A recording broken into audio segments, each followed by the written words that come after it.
Bonjour à tous, bienvenue dans Rencontre. Aujourd'hui on va parler sport, accident de la vie et littérature. Le tout condensé dans le même sujet, vous allez comprendre, on est avec Jean-Marc. Bonjour Jean-Marc. Bonjour Bogdan, merci de t'intéresser à mon travail et merci de venir me rencontrer à la Grande Motte, sur la Jetée, dans un point de vue magnifique. Merci pour d'avoir proposé ce lieu. J'ai choisi ce lieu. On a posé le studio ici et c'est plutôt agréable. Complètement. Voilà, donc je m'appelle Jean-Marc Bertrand, j'ai un passé un peu particulier dans la mesure où j'étais sportif de haut niveau en équipe de France d'athlétisme. Je pratiquais plus particulièrement une discipline qui s'appelle le décathlon, c'est-à-dire 10 épreuves réparties sur 2 journées dans le stade. Et tout se passait plutôt bien pour moi. J'ai fait 2 fois champion de France, 6 fois vice-champion de France, un podium en championnat d'Europe et une finale en championnat du monde. Et malheureusement, au cours d'un accident, je suis tombé à côté du tapis au sol à perche.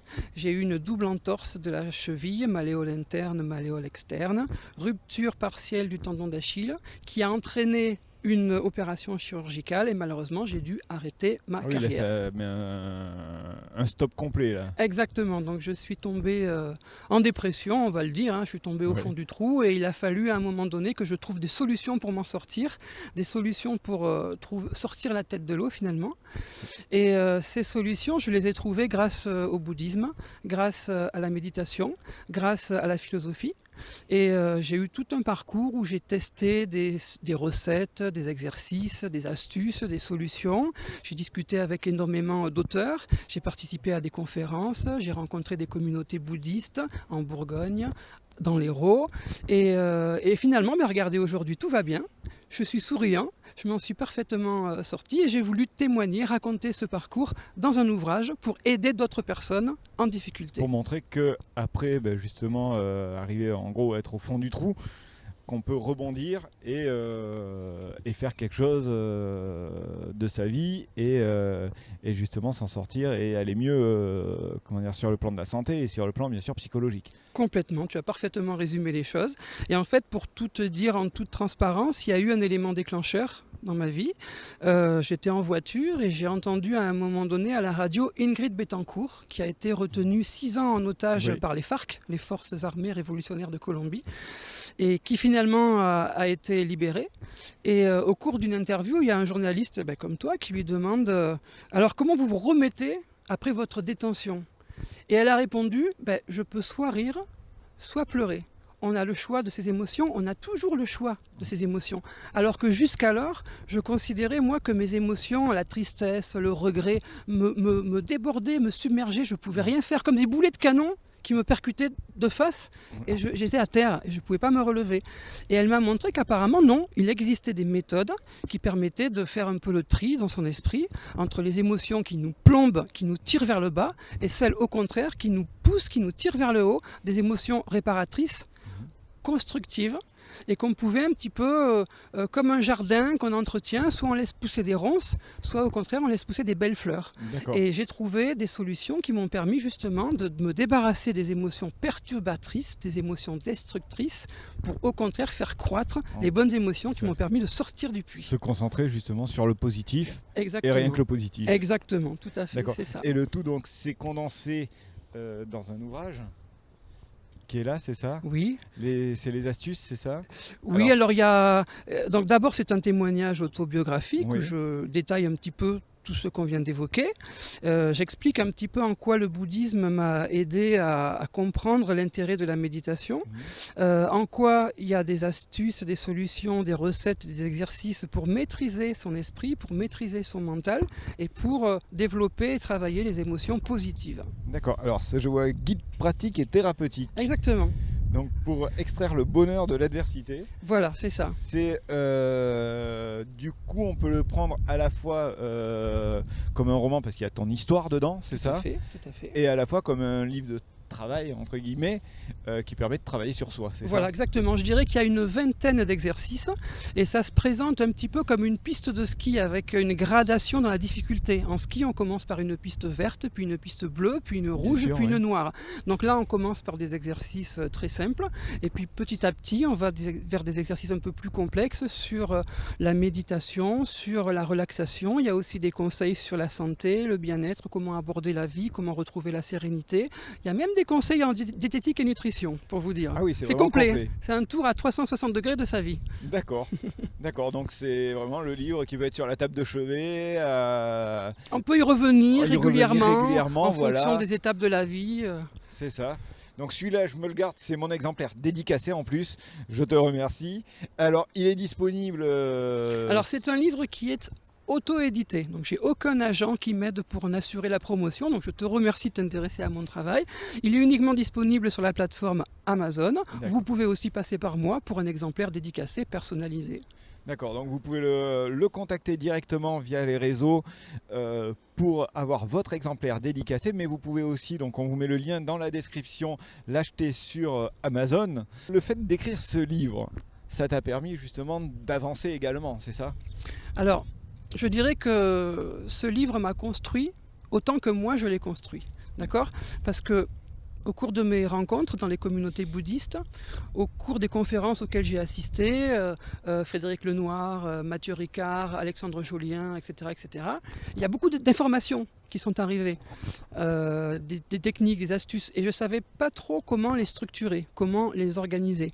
Et donc le fait d'essayer de proposer aux gens une méthode claire, didactique, pédagogique et progressive, mais ça m'a permis finalement de mettre tout ça en ordre, de classer les choses proprement, structurées, progressivement, et d'arriver, entre guillemets, à pondre ce manuel, cette méthode, pour aider les gens en difficulté. Du coup, voilà, ça t'a permis de trier en plus toutes les informations que tu avais. Exactement. Donc autant pour toi que pour les gens qui vont lire ce livre. Exactement, parce que dans le milieu de la méditation ou dans le milieu du développement personnel, il y a énormément de conseils, il y a énormément d'auteurs, il y a énormément d'ouvrages, il y a énormément de formations. Et c'est intéressant d'avoir quelqu'un qui est passé un peu par... qui a étudié tout le spectre de ce qui nous est proposé et qui a fait un premier tri, tout ce qu'il lui a trouvé utile, intéressant, pertinent, et pour le résumer, pour le ramasser dans un ouvrage tel que celui-ci. D'accord. Tu nous parles de bouddhisme. Oui.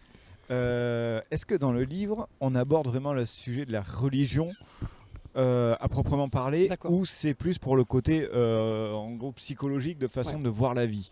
Oui, alors autant le dire tout de suite en toute transparence et honnêteté, il y a certains aspects du bouddhisme auxquels je n'adhère pas. Effectivement, les aspects religieux avec les cultes, mais aussi le karma et la réincarnation, par exemple. Je suis un petit peu hermétique et réfractaire à ce genre de...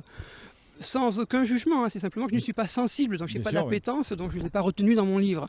Mais c'est plutôt tout l'aspect philosophique. C'est plutôt tout l'aspect psychologique. Le bouddhisme, pour moi, c'est vraiment un enseignement qui permet de réfléchir à la nature des émotions, qui permet, par exemple, de s'interroger sur qu'est-ce que la colère, qu'est-ce que la rancœur, qu'est-ce que la haine, qu'est-ce que le regret, qu'est-ce que la mélancolie. Et est-ce qu'il ne serait pas plus utile et intéressant de voir ces émotions pour ce qu'elles sont? Alors, si vous voulez vraiment connaître leur nature véritable et profonde, allez voir dans le livre comment on fait pour bien les analyser, les disséquer, et vous verrez que finalement ce sont des colosses au pied d'argile.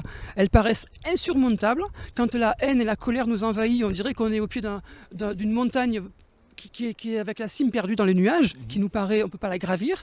Et finalement, les émotions, quand on y réfléchit bien, sur la nature fondamentale, c'est des nuages noirs. Ils paraissent énormes à l'horizon, mais quand on s'en approche, il n'y a rien à l'intérieur. Elles sont vides. Et on ne se laisse pas submerger, et on peut les remplacer par des émotions qui sont beaucoup plus intéressantes et constructives. Comme à l'habitude, on approche du mot de la fin. Et le mot de la fin, c'est l'invité qui le dit. Pour du coup les gens qui vont regarder cette vidéo, qu'est-ce que tu as à leur dire en une phrase? D'accord, alors je vais peut-être, pour parler un petit peu plus concrètement, parce qu'on a été beaucoup dans la théorie, deux petites astuces simples et pratiques qu'on peut appliquer au quotidien et qui nous aident, qui moi pour ma part m'a aidé beaucoup. Alors pourquoi on est sur la jetée aujourd'hui? Parce que la mer pour moi est une parfaite illustration de l'intérêt de la méditation.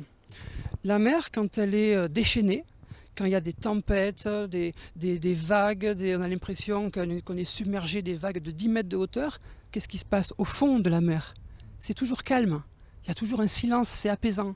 Et bien, la méditation permet de faire un trajet intérieur pour venir, même quand la tempête, même quand tout se déchaîne autour de nous, il y a toujours un espace où on peut se reposer, se rasséréner à l'intérieur de nous. Et grâce à la méditation, on peut aller chercher cette source bienfaisante qui est à notre libre disposition, en libre service, quelles que soient les circonstances. Donc ça, c'est un premier travail. Et deuxième astuce peut-être pour terminer, l'astuce du velcro téflon. Quand dans la vie vous avez quelque chose, un épisode douloureux, des paroles blessantes qui font mal, pensez effet téflon. Ça glisse sur moi. Effet plume de canard. Vous savez, mais une goutte, hop, une goutte d'huile dans une poêle, hop, elle part. Elle part, elle reste Voilà, pas accrochée. ça accroche pas. On dit qu'on grave ces choses-là dans le sable, c'est-à-dire que dès qu'il y a un coup de vent, terminé. Par contre, s'il y a un truc enrichissant, intéressant, positif comme cette rencontre, cette interview, on fait un effet velcro. Ça, je le grave sur la pierre. Ça va rester pendant des années, des années. Je l'accroche, je le garde. Et comme ça, vous arrivez un petit peu à faire la part des choses entre ce qu'il est important de conserver et ce que vous pouvez évacuer dans votre vie. Effet velcro téflon, plume de canard. D'accord. Ben, merci beaucoup pour ce mot de la fin très intéressant et qui, je pense, guidera et pourra aider les gens à voir la vie différemment. Tout simplement. Donc si vous voulez voir la vie différemment, vous pouvez vous procurer ce livre, L'Odyssée d'une conscience de Jean-Marc Bertrand. Donc ça, c'est un livre très intéressant. Merci Jean-Marc. Merci à toi Bogdan. De m'avoir fait venir ici, dans ce décor plutôt sympathique. Merci à vous d'avoir regardé cette vidéo. Vous pouvez bien sûr nous suivre sur tous les réseaux sociaux Interview Rencontre, mais aussi sur le site interviewrencontre.fr. À bientôt.